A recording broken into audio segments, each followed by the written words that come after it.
भगवद गीता के 5वें अध्याय में जो चर्चा हुई है वह कर्म संन्यास योग के रूप में जाना जाता है।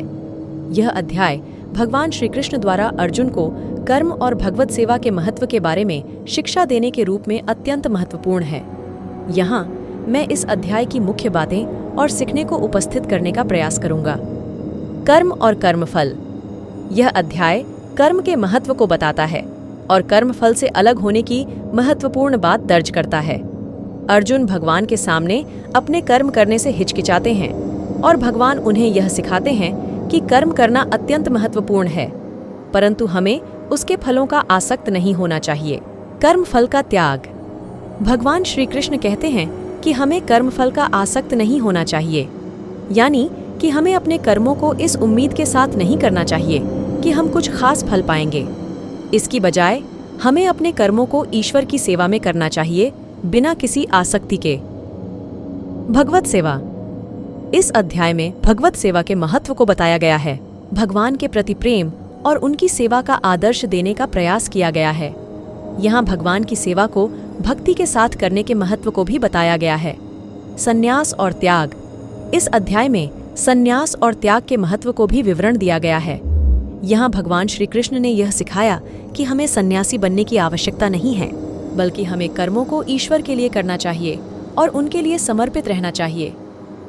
आत्म साक्षात्कार। यह अध्याय आत्म साक्षात्कार के महत्व को भी बताता है। भगवान कहते हैं कि आत्मा का साक्षात्कार करने से ही हम सच्चे धर्म का पालन कर सकते हैं और भगवत सेवा कर सकते हैं। अर्जुन के लिए महत्वपूर्ण सीख। इस अध्याय के माध्यम से अर्जुन को और हम सभी को यह सिखाया जाता है कि हमें अपने कर्मों का अद्वितीय महत्व समझना चाहिए और हमें उन्हें ईश्वर की सेवा में करना चाहिए। हमें अपने कर्मों के फलों के साथ आसक्त नहीं होना चाहिए और समर्पित रहना चाहिए। अंत में इस अध्याय के माध्यम से भगवद गीता हमें कर्म, भगवत सेवा और आत्म साक्षात्कार के महत्वपूर्ण सीख देती है। हमें अपने कर्मों को सजीवता और समर्पण के साथ करना चाहिए और कर्म फल के साथ आसक्त नहीं होना चाहिए। इसके अलावा भगवत सेवा और आत्म साक्षात्कार के माध्यम से हम अपने जीवन को आदर्शपूर्ण और आत्मा के साथ मिलानबद्ध बना सकते हैं।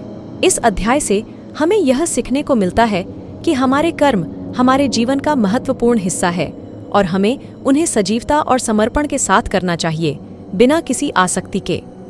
हमें भगवत की सेवा करने का आदर्श दिखाया जाता है और हमें आत्म साक्षात्कार के माध्यम से अपने आत्मा को समझने का प्रेरणा मिलता है।